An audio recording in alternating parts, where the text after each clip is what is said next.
السلام علیکم ورحمۃ اللہ تعالی وبرکاتہ۔ اعتکاف کی فضیلت بخاری شریف کی حدیث ہے، حضرت ابو ہریرہ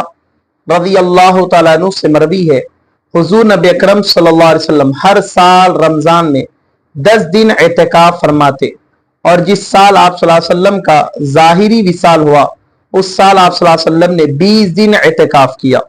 دوسری حدیث مبارکہ مسلم شریف کی ہے، حضرت عبداللہ بن عمر رضی اللہ تعالیٰ عنہ بیان کرتے ہیں رسول اللہ صلی اللہ علیہ وسلم رمضان کے آخری عشرے میں اعتکاف کیا کرتے۔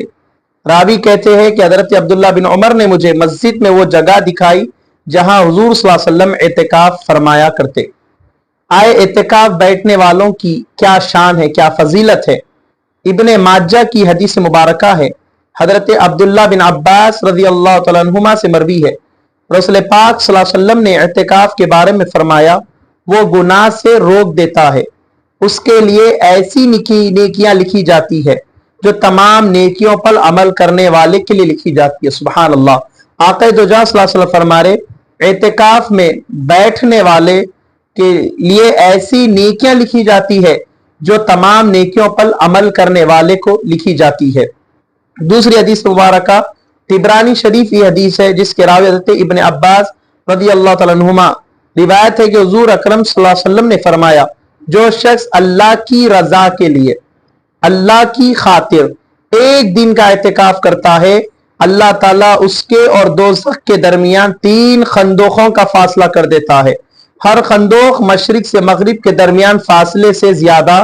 لمبی ہوتی ہے، یعنی کہ جو اب اندازہ کرے ایک دن کا اعتکاف اگر کوئی کرتا ہے، جہنم اور اس کے درمیان ایک بہت بڑا گڑھا کھودا جاتا ہے جو وہ کافی جہنم سے دور رہے گا۔ ایک دن کی اعتکاف کی فضیلت ہے، وہ کتنے خوش نصیب ہوں گے وہ لوگ جو 10 دن اعتکاف میں اللہ کی راہ میں بیٹھتے ہیں۔ دوسری حدیث مبارکہ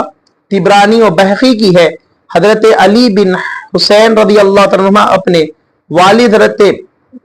امام حسین سے روایت کرتے ہیں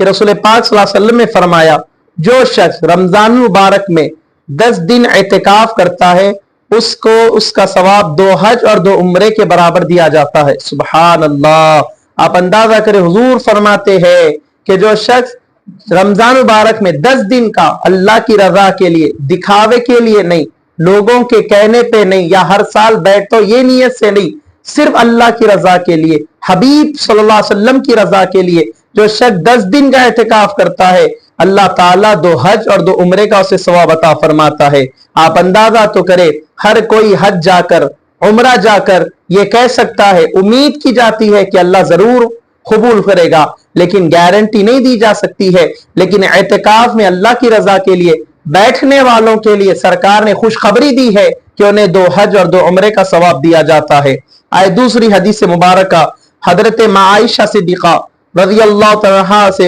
مروی ہے، انہوں نے فرمایا، جب رمضان کے آخری عشرے کے 10 دن باقی رہ جاتے تو آپ صلی اللہ علیہ وسلم اپنا کمر بند کسی لیتے اور اپنے اہل خاندان کو الگ ہو کر عبادت و ذریات میں مشغول ہو جاتے۔ آپ اندازہ کریں، سرکار دو عالم صلی اللہ علیہ وسلم یہاں پر رمضان کے آخری عشرے میں جو اعتکاف بیٹھتے ہیں، اور یاد رکھے اعتکاف کیوں بیٹھا جائے، آقا دو جہاں صلی اللہ علیہ وسلم فرماتے کہ آخر کے 10 عشرے میں تم شب قدر کو تلاش کرو، کیونکہ شب قدر کو تلاش کرو۔ اور میں یہ بھی عرض کرنا چاہتا ہوں، جو لوگ اعتکاف بیٹھتے ہیں، جو اعتکاف بیٹھنا چاہتے ہیں وہ بہت خوشخبری ہے، جو اب تک نہیں بیٹھے ان سے گزارش ہے اعتکاف بیٹھنے کے عادی بنے۔ اور دوسری بات، اعتکاف میں کس طرح بیٹھا کرے۔ آج بہت سارے مساجدوں میں، بہت ساری جگہ اعتکاف کو ایک چھوٹا سا نارمل سمجھا جا رہا ہے، اور اعتکاف میں بہت سارے معتکفین اعتکاف میں تو بیٹھ رہے ہیں لیکن لوگوں سے گفتگو بھی ان کی جاری ہے، موبائل فون بھی ان کا جاری ہے۔ اعتکاف تو بیٹھ رہے ہیں لیکن لوگوں سے ٹھیٹھی ٹھاٹا ان کا جاری ہے۔ تو آپ مجھے بتائیں، یہ اعتکاف کہاں کا اعتکاف ہوا ہے جو اللہ کے گھر میں بیٹھ کر آپ ٹھیٹھی ٹھاٹا کر رہے ہیں، جو اللہ کے گھر میں بیٹھ کر آپ اپنے گھروں عیال کی خبریں لے رہے ہیں، اعتکاف میں بیٹھ کر کاروباروں کی تعلق سے خیال خبریں لے رہے ہیں۔ اعتکاف کا مطلب یہ ہے ساری کائنات کو چھوڑ کر اللہ کے حضور حاضر ہونا ہے۔ اعتکاف آپ کو یہ سبق دے رہا ہے کہ تم سب کچھ چھوڑ کر صرف اللہ کی عبادت میں مشغول ہو جائے، اگر کوئی اعتکاف میں بیٹھ کر بھی اگر احترام مسجد کو نہ کرتا ہو، اعتکاف میں بیٹھ کر بھی ادب مسجد کو نہ کرتا ہو، تو پھر اس کا اعتکاف بیٹھنے سے نہ بیٹھنا بہتر ہو سکتا ہے، کیونکہ وہ گناہ سے بچ رہا ہے۔ اعتکاف اگر بیٹھیں گے تو خدا کے لیے اپنے آپ کو یہ نیت سے بیٹھے کہ میں ساری کائنات کو چھوڑ کر اللہ کے حضور حاضر ہوا ہوں، جتنا ہو سکے نوافل کی کثرت کرے، جتنا ہو سکے قرآن کی تلاوت کرے، جتنا ہو سکے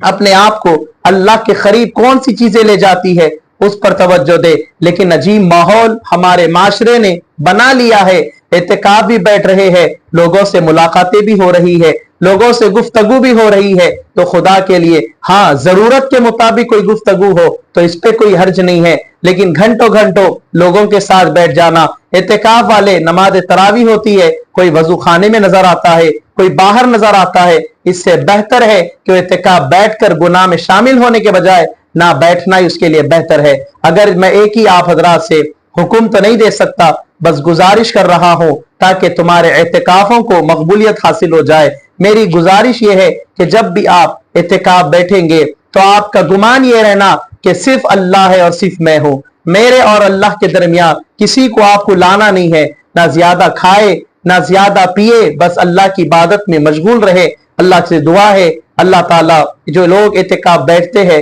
مالک ان کے اعتکاف کو قبول عطا فرما، جو لوگ نہیں بیٹھے مولا انہیں بیٹھنے کی توفیق عطا فرما۔ السلام علیکم ورحمۃ اللہ تعالی